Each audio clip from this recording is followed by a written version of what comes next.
ماشاءاللہ سبحان اللہ معین، بہت خوبصورت انداز میں حمد باری تعالیٰ آپ نے پیش کی۔ اللہ تعالیٰ آپ کے لہن میں اور چاشنی پیدا فرمائے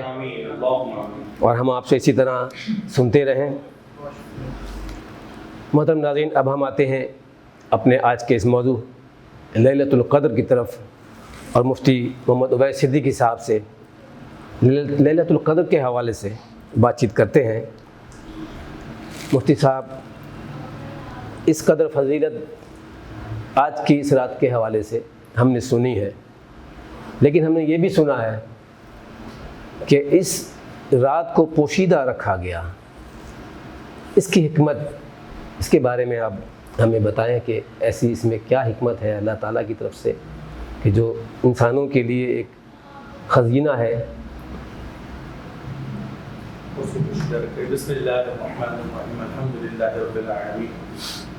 والصلاة والسلام علی اشرف الانبیاء والمرسلین، اما بعد، فاعوذ باللہ من الشیطان الرجیم، بسم اللہ الرحمن الرحیم۔ قال اللہ تبارک و تعالی فی القرآن المجید،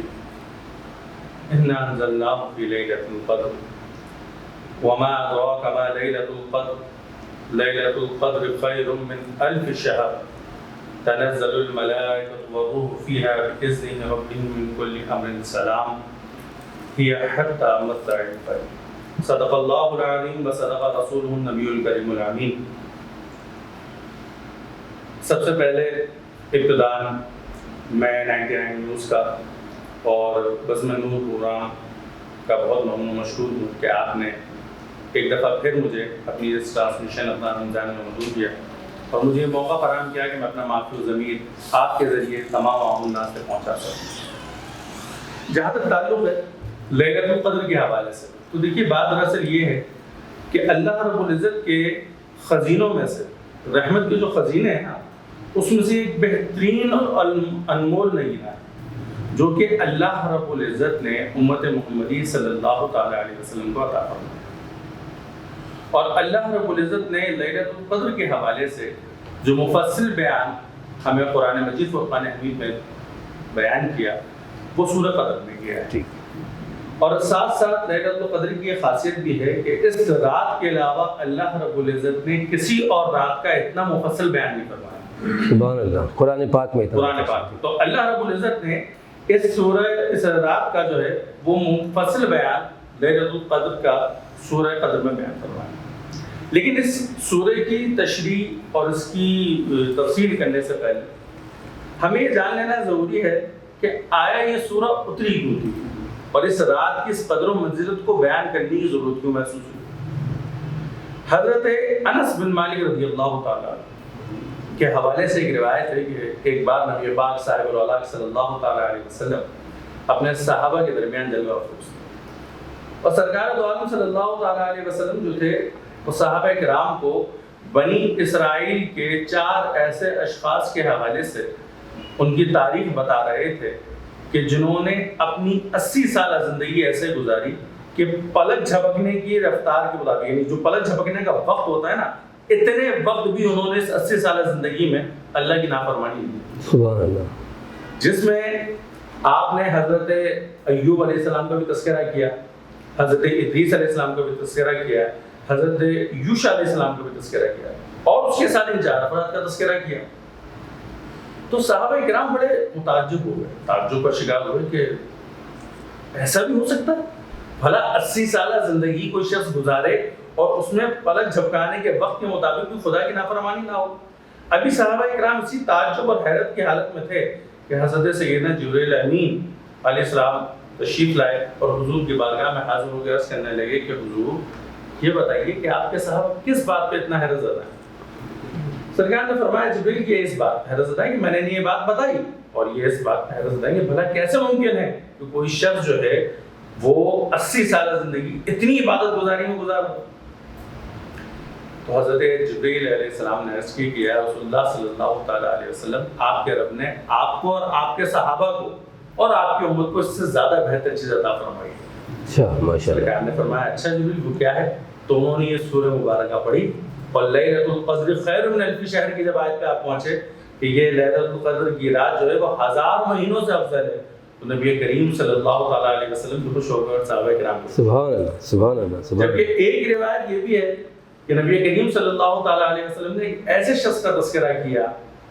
بنی اسرائیل کے کہ جس نے 1000 ماہ اپنے جسم پہ ہتھیار لگائے رکھے اور جہاد میں رہا اللہ کی راہ. 1000 مہینے اس نے اللہ کی راہ میں جہاد میں گزارے.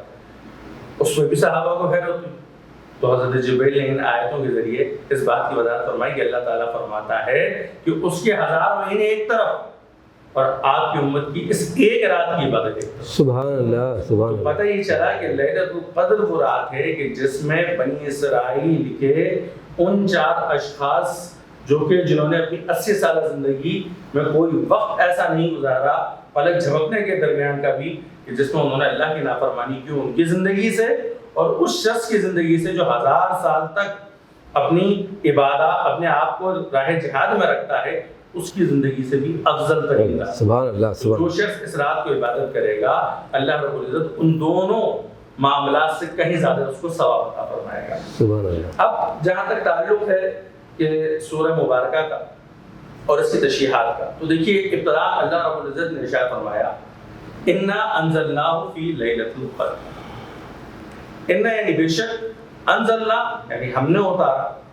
ہو ضمیر جو ہے جو ہو کی ضمیر ہے وہ مفعول ہے اور یہ راجع ہے قرآن مجید فرقان حمید کی طرف. اچھا اب یہاں 2 قول، ایک قول تو یہ ہے کہ قرآن مجید کا لیلۃ القدر میں اترنا ہے کیا ہے. ایک قول تو یہ ہے کہ لوح محفوظ سے قرآن آسمان پہ اترا اور فرشتے اسے آسمان پر لے کر آئے اور بیت العزا میں اسے رکھا گیا اور اس کے بعد حضرت جبرائیل علیہ السلام جو تھے وہ اسے نبی کریم صلی اللہ تعالیٰ علیہ وسلم پہ لاتے رہے. دوسرا قول یہ ہے جو کہ حضرت عبداللہ بن عباس کا ہے، آپ فرماتے ہیں کہ قرآن مجید فرقان حمید لیلۃ القدر کی رات سرکار پہ پورا نازل ہو گیا اور پورا قرآن اس طرح نازل ہوا کہ نبی کریم صلی اللہ تعالیٰ علیہ وسلم پہ جو قرآن کے احکامات تھے وہ نازل ہو گئے. بعد میں لوگوں نے جو سوالات کیے اور جو معاملات پیش آتے رہے ان کے حوالے سے آیتیں اتری، لیکن قرآن جو لوح محفوظ پہ تھا وہ سرکار عالم صلی اللہ علیہ وسلم لیلۃ القدر پہ نازل ہو گیا تھا. جبکہ تیسری اور صحیح ترین روایت جسے تمام مفسرین کرام نے تفسیر لکھنے والوں نے اس سے اتفاق کیا وہ یہ ہے کہ لیلۃ القدر وہ رات ہے کہ جس رات اللہ رب العزت نے پہلی وحی نبی کریم صلی اللہ تعالیٰ علیہ وسلم کے قلب اطہر پر غار حرا میں نازل فرمائی اور اسی کو معتبر جانا جاتا ہے اور اسی کا قول راجع کیا جاتا ہے. پھر آگے اللہ رب العزت نے ارشاد فرمایا وما ادراک ما لیلۃ القدر. اچھا یہاں پر اس بات کو ضرور وضاحت میں کرنا چاہوں گا کہ دیکھیے وما ادراک سے جو مراد ہے کہ آپ لوگوں کو ادراک نہیں تھا، یہاں واحد مراد ضرور لیا گیا اور لوگ اکثر یہ سمجھتے ہیں کہ یہاں واحد سے مراد نبی کریم صلی اللہ تعالیٰ علیہ وسلم کی ذات ہے. دیکھیے قرآن کا ایک اصول ہے، کہیں جز بول کے کل مراد دیتا ہے اور کہیں کل بول کے جز مراد دیتا ہے. یعنی کہیں ایک کو مخاطب کر کے قوم کو خطاب کرتا ہے اور کہیں قوم کو خطاب کر کے کسی ایک پیسے کو خطاب کیا جاتا ہے، کسی شخصیت کو خطاب کرتا ہے. تو اللہ رب العزت نے یہ جو وما ادراک کا کہا ہے یہ دراصل نبی کریم صلی اللہ تعالیٰ علیہ وسلم کی ذات اقدس کے لیے نہیں ہے، بلکہ یہ خاص ہے صحابہ کرام کے لیے اور انسان اور جنات کے لیے. اور تم لوگ اس لیلۃ القدر کا ادراک نہیں رکھتے، تو لہٰذا ہم تمہیں بتاتے ہیں کہ لیلۃ القدر کیا ہے. تو پھر اللہ رب العزت جو ہے وہ لیلۃ القدر کے حوالے سے فرماتا ہے کہ لیلۃ القدر خیر من الف شہر. سبحان اللہ. یعنی کہ لیلۃ القدر وہ رات ہے، وہ معتبر قدر والی رات ہے کہ اس رات کو فضیلت حاصل ہے ان تمام راتوں پر جو کہ اس میں نہیں ہوتی، اس میں شمار نہیں ہوتی، جن راتوں میں یہ رات نہیں آتی. وہ 1000 راتیں بھی ہیں اور 1000 مہینے بھی ہیں. سبحان اللہ سبحان اللہ. تو 1000 مہینے جو ہیں ان پہ فضیلت رکھتی ہے یہ رات. اور اس کے بعد فرمایا تنزل الملائکۃ والروح فیہا بإذن ربہم من کل امر سلام ہی حتی مطلع الفجر، یعنی کہ ہم فرشتوں کو نازل کرتے ہیں. اچھا اب یہاں تو لفظ روح کا استعمال ہے، اس میں کچھ محدثین کرام اور مفکرین کرام جو ہیں وہ یہ کہتے ہیں کہ یہاں روح سے مراد حضرت جبرائیل نہیں ہے. وہ یہ کہتے ہیں کہ یہاں روح سے مراد وہ انسانی روح ہے جو اس رات کو عبادت کر رہی ہوتی ہے. تو اللہ نے اس روح کا اس انسان کا تذکرہ فرمایا، جبکہ کثیر مفسرین نے اور جو اجماع ہے مفسرین کا وہ یہ ہے کہ اس رات ملائکہ حضرت جبریل امین علیہ الصلوۃ والسلام کی قیادت میں آسمان دنیا سے زمین پر اترتے ہیں، اور اس کو حضرت عبداللہ ابن عباس رضی اللہ تعالیٰ عنہ نے نہایت مفصل انداز میں بیان فرمایا۔ آپ فرماتے ہیں کہ جس وقت لیلۃ القدر آتی ہے تو اس رات ہوتا یہ ہے کہ اللہ رب العزت حضرت جبریل کی میت کے اندر تقریباً 70,000 جو ہوتے ہیں فرشتے، وہ سدرۃ المنتہا سے اترتے ہیں زمین پر، اور یہ وہ فرشتے ہیں جو صرف سدرۃ المنتہا پر ہوتے ہیں، اور ان سب کے ہاتھ میں نور کے جھنڈے ہوتے ہیں۔ سبحان اللہ، سبحان اور جب یہ زمین پہ اترتے ہیں تو یہ 4 جگہوں پہ اپنے جھنڈے لگاتے ہیں، ایک کعبۃ اللہ پہ، دوسرا نبی کریم صلی اللہ تعالیٰ علیہ وسلم کی قبر انور پہ، تیسرا بیت المقدس پہ، اور چوتھا مسجد طور سینا۔ پھر اس کے بعد حضرت جبرائیل علیہ السلام جو ہے وہ ان فرشتوں کو حکم دیتے ہیں کہ تم پھیل جاؤ، اور یہ فرشتے ہر اس گھر میں داخل ہو جاتے ہیں جہاں بندہ مومن کی عبادت کر رہا ہو، سبحان اللہ، سبحان اللہ، ماں سوائے 4 وجوہات کے، کہ اگر تو ان گھروں میں کتا ہو، خنزیر ہو، عادی شرابی ہو یا زانی ہو۔ پھر یہ فرشتے ان گھروں میں رہ کے اللہ رب العزت کی حمد و ثنا بیان کرتے ہیں، اور فجر تک امت محمدی صلی اللہ تعالیٰ علیہ وسلم کی بخشش اور مغفرت مانگتے ہیں۔ فجر کی اذان کے بعد یہ تمام فرشتے جو ہے وہ آسمان کی طرف لوٹ جاتے ہیں، اور جب پہلے آسمان کی طرف لوٹتے ہیں تو پہلے آسمان کے فرشتے پوچھتے ہیں کہ کون؟ حضرت جبرائیل فرماتے ہیں کہ میں ہوں جبرائیل۔ تو فرشتے پوچھتے ہیں کہ کہاں گئے تھے؟ کہا جی میں زمین پہ گیا تھا، اس لیے کہ آج زمین والوں کی لیلۃ القدر۔ سبحان اللہ، سبحان اللہ۔ تو اللہ رب العزت نے ہماری دعائیں ان کے حق میں قبول کر لی، ان میں جو نیکوکار تھے ان کے درجات کو بلند کر دیا، اور جو بدکار تھے ان کی شفاعت کو قبول کر لیا۔ یہ سنتے ہی پہلے آسمان کے فرشتے اللہ رب العزت کی حمد و ثنا بیان کرنے لگتے ہیں، اس کی تسبیحات کو بیان کرنے لگتے ہیں۔ یہی سلسلہ 7 آسمانوں پہ ہوتا ہے، ہر آسمان پہ حضرت جبرائیل کو روکا جاتا ہے، سوال ہوتا ہے، آپ آگے بڑھ جاتے ہیں، یہی جواب دیتے ہیں، وہ ذکر و اذکار کرتے ہیں، یہاں تک کہ آپ سدرۃ المنتہا تک پہنچ جاتے ہیں۔ جب آپ سدرۃ المنتہا تک پہنچ جاتے ہیں اور وہاں آپ یہ بیان کرتے ہیں تو وہاں پہ بھی ذکر و اذکار ہونے لگتا ہے، اور یہ آواز جنت الماوا تک پہنچ جاتی ہے، پھر جنت النعیم تک پہنچتی ہے، پھر جنت العدن تک پہنچتی ہے، اور پھر وہاں سے جنت الفردوس تک پہنچ جاتی ہے۔ اور جنت الفردوس سے یہ تمام آوازیں، یہ تمام جو گفتگو چل رہی ہوتی ہے، یہ عرش تک پہنچتی ہے۔ جب عرش اس گفتگو کو سنتا ہے تو اللہ رب العزت کی حمد و ثنا بیان کرنے لگتا ہے، اور کہتا ہے کہ مولا واقعی تو بڑا رحیم ہے، تو بڑا کریم ہے کہ تو نے امت محمدی صلی اللہ تعالیٰ علیہ وسلم پر اپنا بڑا کرم فرمایا ہے۔ عرش کی اس تسبیحات کو سن کر اللہ رب العزت جو کہ ان تمام باتوں کو جانتا ہے، عرش سے پوچھتا ہے تم کس بات پہ چیخ رہے ہو، تم کس بات پہ ذکر کر رہا ہے، کیوں اتنا گفتگو کر رہے ہو؟ تو وہ عرش عرض کرتا ہے کہ مولا میں اس بات کا ذکر کر رہا ہوں کہ تو نے امت محمدی صلی اللہ تعالیٰ علیہ وسلم کے نیکوکاروں کے درجات کو بڑھا دیا ہے اور بدکاروں کی شفاعت پر قبول کر لیا ہے۔ اللہ تعالیٰ فرماتا ہے بے شک میں نے ان تمام باتوں کو قبول کیا۔ تو عرش جو ہے وہ عرض کرتا ہے کہ یا الہ العالمین مجھے یہ بتا کہ کیا تیرے نزدیک بڑا مقام ہے امت محمدی کا؟ حضرت عبداللہ ابن عباس رضی اللہ تعالیٰ عنہ اس بات کو بیان کرتے ہوئے، اس قول الہی کو بیان کرتے ہوئے رو پڑے۔ آپ نے فرمایا اللہ رب العزت ارشاد فرماتا ہے بے شک امت محمدی کا میرے نزدیک وہ مقام ہے کہ اس مقام کو نہ کسی آنکھ نے دیکھا، نہ کسی کان نے سنا، اور نہ ہی کسی دل میں اس مقام و مرتبہ کا خیال آ سکتا۔ سبحان اللہ، سبحان اللہ، ماشاء اللہ۔ محترم ناظرین، آپ نے سنا مفتی صاحب کو کس قدر خوبصورتی سے سورہ قدر کو بیان کیا، مختصر لیکن جامع طریقے سے احاطہ کیا، اور ہمیں بہت ساری باتیں وہ بتائیں جو ہم نہیں جانتے تھے۔ اب چھوٹا سا وقفہ کہہ لیں ان بیانات کا۔ اس دوران میں چاہوں گا کہ ہمارے ثنا خان سید معین فریدی ہمارے ساتھ تشریف فرما ہیں، تو ان سے ایک نعت رسول مقبول صلی اللہ علیہ وآلہ وسلم ہم سنیں۔ تیری جناب کے جیسی کوئی جناب نہیں، کے جیسی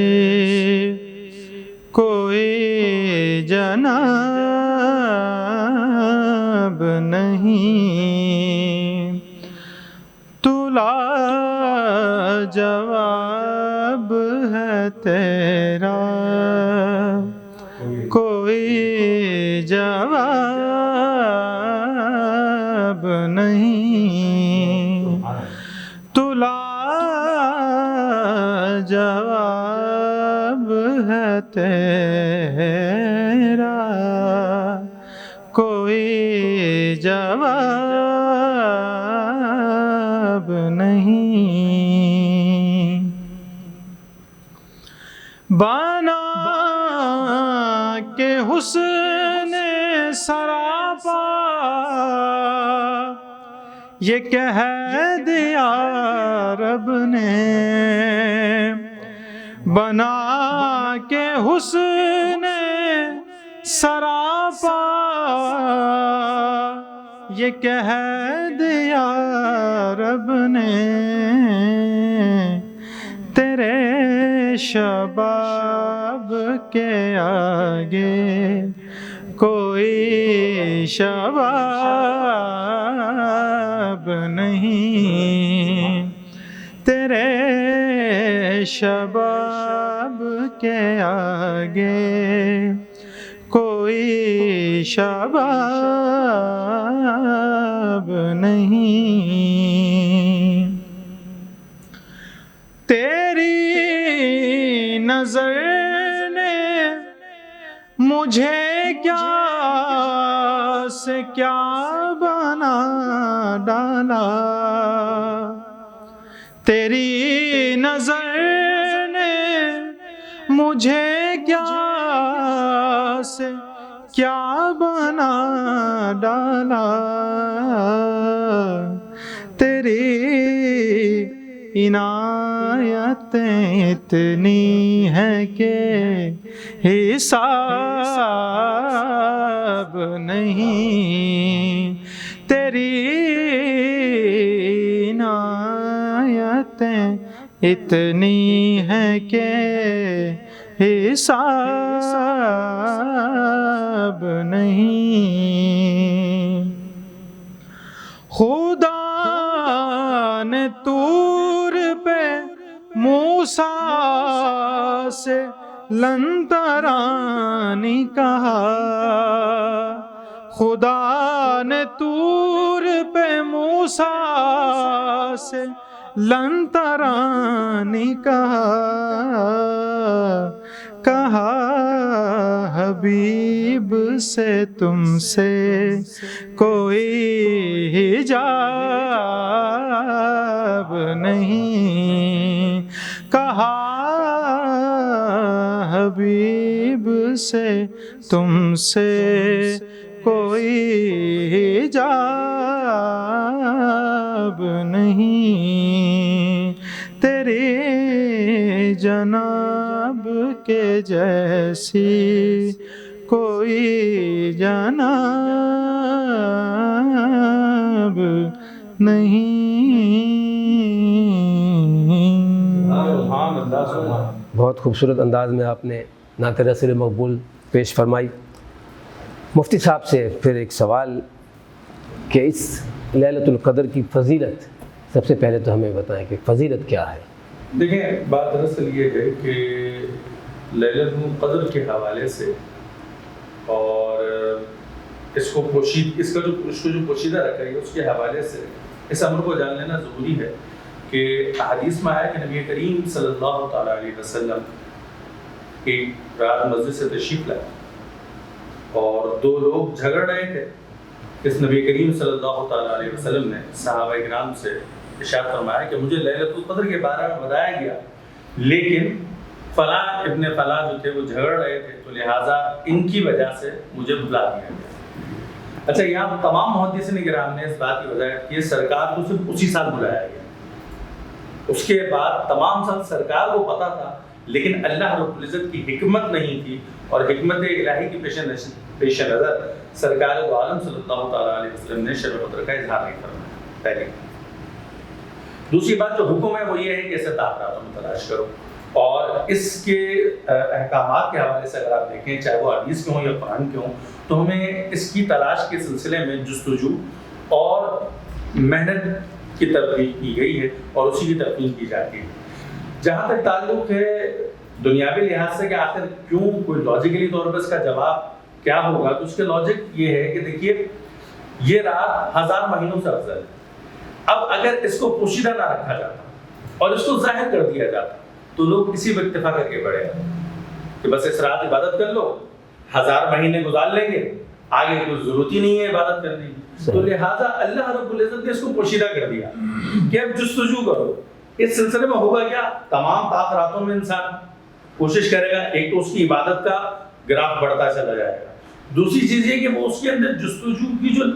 لگن پیدا ہوگی نا اللہ کی بارگاہ میں جھکنے کی، بار بار جھکنے کی، اس سے اس کے دل میں نرمی پیدا ہو جائے گی۔ یہاں میں ایک بات اور عرض کرتا چلوں کہ میں نے ابتدائی طور پہ جو یہ بات کی تھی کہ فرشتے آتے ہیں اور اپنا کیا کہتے ہیں لوگوں کے گھروں میں داخل ہو جاتے ہیں، یہاں پہ مفسرین کرام نے ایک اور روایت بیان کی اور وہ یہ کہتے ہیں کہ اس رات کی خاصیت یہ بھی ہے کہ حضرت جبرائیل علیہ السلام ہر بندہ مومن سے جو عبادت کرتا ہے اس سے مصافحہ کرتا ہے، ماشاءاللہ ماشاءاللہ، اور فرمایا اس کی مصافحہ، ان کے مصافحہ کرنے کی کیفیت کیا ہوتی ہے، کیفیت یہ ہوتی ہے کہ انسان کا رواں رواں کھڑا ہو جاتا ہے، اس کی جو دلی کیفیت ہوتی ہے وہ نرم ہو جاتی ہے اور اس کی آنکھوں سے آنسو جاری ہو جاتے ہیں۔ تو اگر اس رات کی کیفیات ہوں تو لوگ جان لیں کہ حضرت جبرائیل علیہ السلام اس شخص سے مصافحہ فرما رہے ہیں۔ سبحان اللہ۔ اور پھر میرے ذہن میں یہ بات بھی آتی ہے کہ اللہ تعالیٰ نے آخری عشرے کی جو طاق راتیں ہیں وہ اتنی فضیلت والی رکھی ہیں کہ اللہ تعالیٰ چاہتا ہے کہ اس کا نیک بندہ ہر طاق رات میں اسے شب قدر سمجھ کر گزارے۔ سبحان اللہ، سبحان، بے شک یہ بالکل آپ بالکل صحیح فرما رہے ہیں۔ بلکہ حضرت امام مالک رضی اللہ تعالیٰ عنہ صرف طاق راتوں کو نہیں، وہ کہتے ہیں آخری عشرے کی ہر رات۔ سبحان اللہ سبحان اللہ سبحان اللہ۔ تو اب یہ بتائیے کہ میں کسی بھی طاق رات میں سوچ رہا ہوں کہ شاید آج شب قدر ہے اور اس روز واقعی اس رات وہ شب قدر ہی ہو، تو مجھے اس کا کیسے پتہ چلے گا کہ میں کیسے اس رات کو پہچانوں گا؟ اس کی کوئی نشانیاں؟ دیکھیے بات دراصل یہ ہے کہ سب سے پہلے تو ایک بات جان لیں کہ ویسے تو وجدان کے حوالے سے، وجدانی کیفیت کے حوالے سے اور اپنے ذاتی روحانی مشاہدات کے حوالے سے صحابہ کرام اور فقہاء کرام نے شب قدر کو پوائنٹ آؤٹ کیا ہے کہ کچھ کہتے ہیں، کچھ کا قول کسی ایک طاق رات کے حوالے سے ہے اور کسی کا قول کسی ایک طاق رات کے حوالے سے، لیکن جو معتبر قول ہے جیسے امام مالک کا میں نے بھی عرض کی کہ امام مالک کے مطابق تو آخر کے عشرے کی تمام راتیں ہی طاق رات، وہ کہتے ہیں سب برابر ہے، آپ اس میں سب میں کوشش کیجیے۔ جبکہ امام شافعی 21ویں رات کو معتبر جانتے ہیں، جبکہ حضرت بریدہ بن اسلمی رضی اللہ تعالیٰ عنہ جو ہے وہ 23ویں رات کو معتبر جانا کرتے تھے، جبکہ حضرت ابو ہریرہ اور حضرت حسن امام حسن رضی اللہ تعالیٰ عنہ جو تھے وہ 25ویں رات کو معتبر جانتے تھے، اور حضرت کعب اور حضرت عبداللہ بن عباس رضی اللہ تعالیٰ عنہ جو ہیں یہ 27ویں رات کے شب قدر ہونے کے معتبر سمجھتے ہیں، جبکہ ام المؤمنین سیدہ عائشہ صدیقہ علیہ السلام علیہ جو ہے وہ 29ویں کا قول کرتی ہیں۔ بات یہ ہے کہ سارے ان کی وجدانی کیفیات ہیں، ان کے ان اقوال کو دلائل نہیں بنایا جا سکتا، آپ سے دلیل نہیں کہہ سکتے کہ جناب یہ دلیل ہے لہذا فلانی رات اگر حضرت عائشہ بول رہی ہیں تو 29ویں تو 29ویں ہوگی، ایسا نہیں ہو سکتا، کیوں ان کی وجدانی کیفیت تھی جس کیفیت میں اللہ رب العزت نے جس کو جو کیفیت میں منتشر فرمایا اور اللہ نے ان چیزوں کو پوشیدہ رکھا۔ ہاں پہچان کے اعتبار سے یہ ضرور ہے کہ پہچان کے اعتبار سے صوفیہ نے اس کی کچھ مشاہدات کے ذریعے پہچان بتائی۔ پہلی پہچان تو یہ کہ وہ یہ کہتے ہیں کہ یہ رات معتدل ہوتی ہے اپنے مزاج کے حوالے سے، نہ زیادہ گرم ہوتی ہے نہ زیادہ ٹھنڈی ہوتی ہے، سخت ترین سردیوں میں بھی آئے گی تو معتدل ہوگی، بدترین گرمیوں میں بھی آئے گی تو بھی معتدل ہوگی۔ ٹھیک۔ دوسری چیز یہ کہ اس کا دن ایسا ہوتا ہے کہ اس میں سورج کی شعاعیں نہیں نکلتی۔ اچھا، جب اس کا سورج نکلتا ہے تو اس میں شعاعیں نہیں ہوتی، وہ ایک تھال کی مانند نکلتا ہے، اس کی پہلی کی روشنی ہوتی ہے، وہ جو شعاع ہوگی وہ چبھنے والی وہ نہیں ہوتی، تو جو اس کی روشنی ہوتی ہے وہ ایک تھال کی مانند ہوتی ہے۔ تو فرماتے ہیں کہ اس کی روشنی آنکھوں میں شوق والی چبھنے والی نہیں ہو. پھر فرماتے ہیں کہ اس رات کی ایک خاصیت یہ ہے کہ اس رات کتے نہیں ہوں. اچھا. آپ کو کتوں یہ اتنی زبردست بات ہے کہ نارملی طور پہ ہر زمانے میں آپ اس بات سے اس رات کو جج کر سکتے ہیں کہ اس رات میں کتے نہیں بھونکتے. دوسرا یہ کہ سمندر کا شور نہیں ہوتا. سمندر انتہائی ٹھہرا ہوا رہتا ہے, اس کی لہروں کی آواز کا بھی شور نہیں ہوتا, اور سمندر کے پانی جو ہوتا ہے وہ اس رات میٹھا ہو جاتا ہے, شیریں ہو جاتا ہے. سبحان اللہ, سبحان اللہ. یہ کچھ مشاہدات تھے صوفیہ کے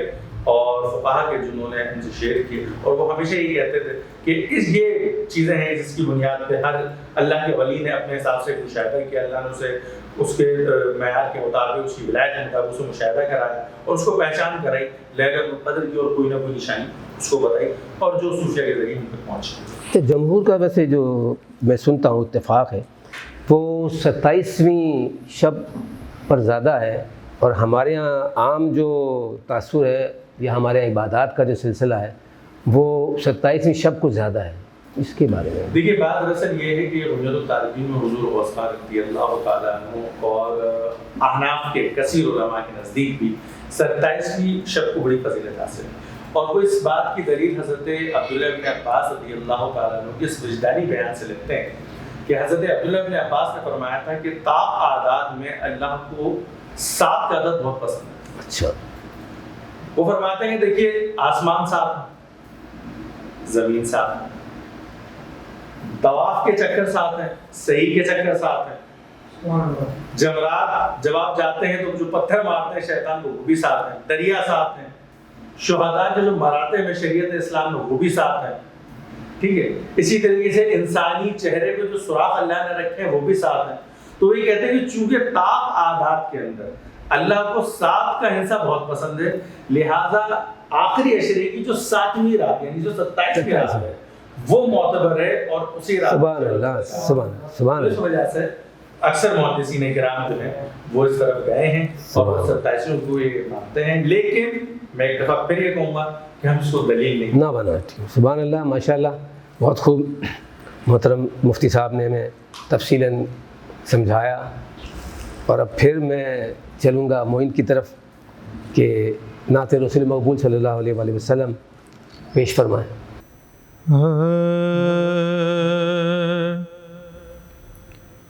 کوئی دنیا عطا میں نہیں ہمتا تیرا, وہ جو حاتم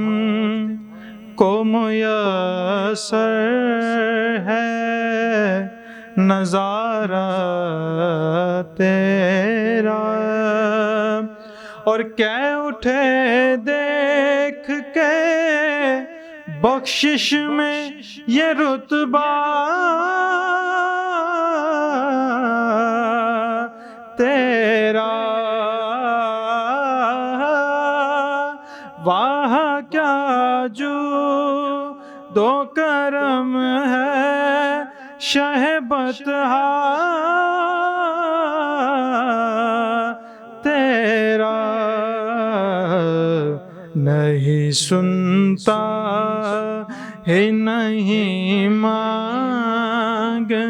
والا تیرا, نہیں سنتا ہے نہیں مانگنے والا تیرا, اور کچھ بشر ہونے کے ناطے تجھے خود سا جانے, اور کچھ محض پیامی ہی خدا کا جانے, اور ان کی اوقات ہی کیا ہے کہ یہ اتنا جانے, فرش والے تیری شوکت کاؤلو کیا جانے، ارے خسروا عرش پہ اڑتا ہے پریرا تیرا، خسروا عرش پہ اڑتا ہے پریرا تیرا۔ اور بہت خوبصورت شعر کہ کئی پشتوں سے غلامی کا یہ رشتہ ہے بہار، یہی تفلی اور جوانی کے بتائے ماہ و سال، اب بڑھاپے میں خدا را ہمیں یوں در سے نہ ٹال، تیرے ٹکڑوں پہ پلے غیر کی ٹھوکر پہ نہ ڈال، ارے جھڑکیاں کھائیں کہاں چھوڑ کے صدقہ تیرا، جھڑکیاں کھائیں کہاں چھوڑ کے صدقہ تیرا، کوئی دنیا اے عطا میں نہیں ہمتا تیرا، ہو جو حاتم کو میسر ہے کنارہ تیرا۔ سبحان اللہ، ماشاءاللہ معین، بہت خوبصورت انداز میں آپ نے اعلیٰ حضرت کا کلام پیش فرمایا۔ اب میں ایک سوال اور مفتی صاحب کی خدمت میں رکھ رہا ہوں کہ اس رات ہم عبادت کرتے ہیں تو اس میں کوئی خصوصی عبادات کہ یہ ہم اس طرح کی عبادت کریں، اور اس کے علاوہ کوئی خاص وظیفہ اس رات کے حوالے سے ہمیں آپ بتائیں۔ دیکھیے، آپ کے سوال کے جواب دینے سے پہلے میں ان مبارک ساعتوں میں دعا ضرور کرتا ہوں کہ اللہ رب العزت حضور سیدی اعلیٰ حضرت کی قبر انور پہ اپنی رحمت و رضوان کی بارشیں فرمائے، آمین، اور ان کے درجات کو بلند فرمائے کہ جنہوں نے ہمارے عقیدے کو، ہمارے ایمان کو، عشق رسول کو محفوظ کیا۔ سبحان اللہ۔ جہاں تک تعلق آپ کے سوال کا ہے تو دیکھیے اس رات کے حوالے سے مختلف وظائف کا مختلف صوفیاء کرام اور صحابہ کرام نے بیان فرمایا۔ خود نبی کریم صلی اللہ تعالیٰ علیہ وسلم کے ذات اقدس سے جو عبادت ہمیں ملتی ہے وہ یہ ہے کہ صحابہ کرام فرماتے ہیں سرکار صلاۃ و تسبیح کی نماز کو اس شب کے حوالے سے خصوصیت کے ساتھ پڑھتے ہیں اور نوافل کی کثرت کرتے تھے، تلاوت قرآن مجید، فرقان حمید کی کثرت کیا کرتے تھے۔ اس کے علاوہ صوفیاء کرام اور صحابہ کرام اس بات کا متفق ہیں کہ اس رات سب سے افضل ترین عبادت یہ ہے کہ انسان کثرت سے درود پاک پڑھے، بے شک، کیونکہ درود پاک سے اچھی عبادت ایک جامع اور مکمل عبادت ہوئی نہیں سکتی۔ بے شک، بے شک۔ اس کی وجہ یہ ہے کہ درود پاک وہ واحد عبادت ہے جو فوری قبول ہو جاتی ہے اور ہر حالت میں قبول ہو جاتی ہے۔ بے شک، بے شک۔ پہلی دوسری چیز یہ ہے کہ سلسلہ قادریہ کے جو بزرگ ہیں ان میں حضرت حسن بصری علیہ رحمۃ الرضوان نے ایک وظیفہ اس رات کے حوالے سے خصوصیت کے ساتھ جو کہ نوافل کے طرز پر ہے وہ بیان کیا ہے، اور آپ فرماتے ہیں کہ صلاۃ الخیر ہمیں پڑھنی چاہیے، اور صلاۃ الخیر پڑھنے کا طریقہ جو بیان فرماتے ہیں یہ ہے کہ 100 رکعت نماز پڑھی جائے، اور اس طریقے سے 100 رکعت نماز پڑھی جائے کہ ہر رکعت میں 10 دفعہ سورہ اخلاص ختم کی جائے، یعنی اس طریقے سے 1000 دفعہ سورہ اخلاص ختم ہو جائے گی 100 رکعت میں۔ اور حضرت حسن بصری علیہ رحمۃ الرضوان فرماتے ہیں کہ مجھ سے 30 سے زیادہ صحابہ کرام نے یہ ارشاد فرمایا کہ جو شخص لیلۃ القدر کو یہ نماز پڑھے گا اللہ اس پر ہر رکعت میں 70 مرتبہ نظر رحمت فرمائے. سبحان اللہ، سبحان اللہ. اور ہر رکعت میں 70 دفعہ نظر رحمت فرمانے کا انداز ایسا ہے کہ ایک دفعہ جو وہ نظر رحمت فرمائے گا، اس ایک دفعہ کی نظر رحمت پر اللہ رب العزت اس کی 70 حاجتوں کو پورا فرما دے گا. اور 70 حاجتوں میں سب سے کم درجہ جو حاجت کا ہے، اس کی کم درجہ حاجت، سب سے کم جو مقدار ہوگی حاجت کی، وہی ہے کہ اللہ رب العزت اس کی مغفرت فرما دے. سبحان اللہ، سبحان اللہ. یہ ایک وظیفہ خاص ہے جو کہ حضور غوث رضی اللہ تعالیٰ عنہ اور تمام سلاسل کے بزرگوں نے اس کو خاص رکھا ہے کہ یہ خود 30 سے زیادہ صحابہ کرام علیہ الصلوۃ والسلام سے منقول ہے، اور صحابہ کرام کا یہ معمول رہا کہ وہ صلاۃ الخیر پڑھاتے. سبحان اللہ، سبحان اللہ، ماشاء اللہ. تو ناظرین کرام، آپ نے دیکھا کہ مفتی صاحب نے کس قدر جامع انداز میں ہمیں سکھایا بھی ہے، سمجھایا بھی ہے، اور اللہ تعالیٰ ان کے بتائے ہوئے باتوں پر ہم سب کو عمل کرنے کی توفیق عطا فرمائے، اور یہ جو ساتیں ہم گزار رہے ہیں اپنی بارگاہ میں قبول فرمائے. پروگرام کو ہم سمیٹ رہے ہیں. آخر میں بارگاہ رسالت صلی اللہ علیہ وآلہ وسلم میں اپنی عقیدت پیش کروں گا، اور اس کے بعد اس پروگرام کو ہم اختتام پر پہنچائیں گے. تو نعت سے پہلے آپ سے اجازت چاہوں گا. اللہ حافظ. لکھتا ہوں نعت ہجر میں لفظوں کو جوڑ کے،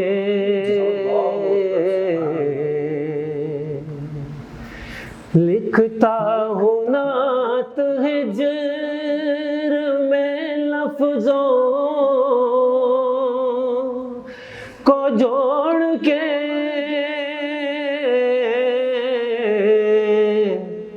کاغذ پہ آنسوؤں کی جگہ چھوڑ کے، کاغذ پہ آنسوؤں کی جگہ چھوڑ کے، سویا نہیں ہوں، گم ہوں فقط اس خیال میں،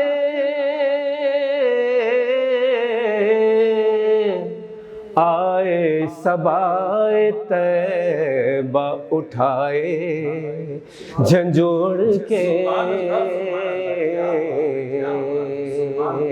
آئے صبائے طیبہ اٹھائے جھنجھوڑ کے. اور دیکھیے موضوعات میرے آقا کی پیش کر رہا ہوں کہ درکار جب صحابہ کو خوشبو ہوئی کبھی،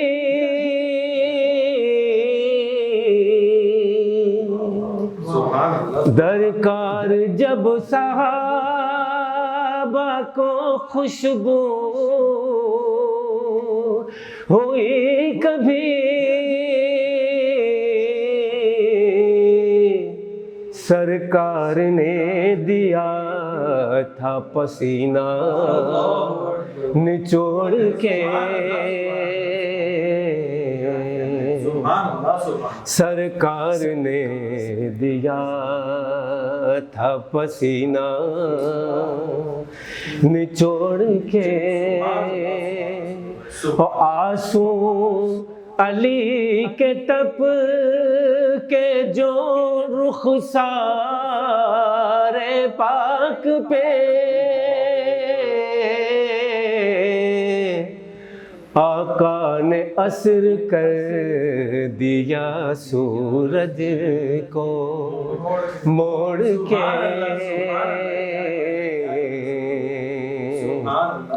آقا نے اثر کر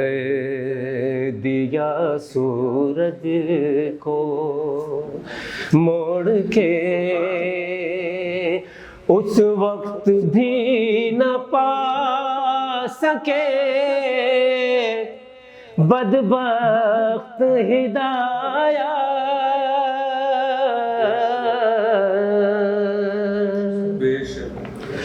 اس وقت بھی نہ پا سکے بدبخت ہدایت، جب آپ نے دکھا دیا مہتاب توڑ کے، جب آپ نے دکھا دیا مہتاب توڑ کے، ان کو اگر منا لو خدا مان جائے گا،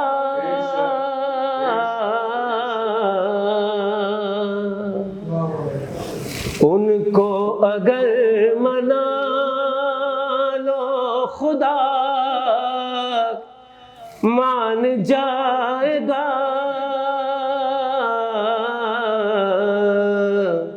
ان کو منا لو عجز سے اور ہاتھ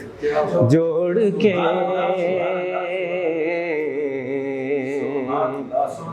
ان کو منا لو عجز سے اور ہاتھ جوڑ کے، اس کو بھی یاد رکھنا دیارے رسول میں،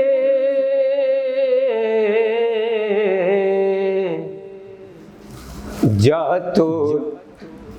رہے ہو سرور بسمل کو چھوڑ کے، جا تو رہے ہو سرور بسمل کو چھوڑ کے۔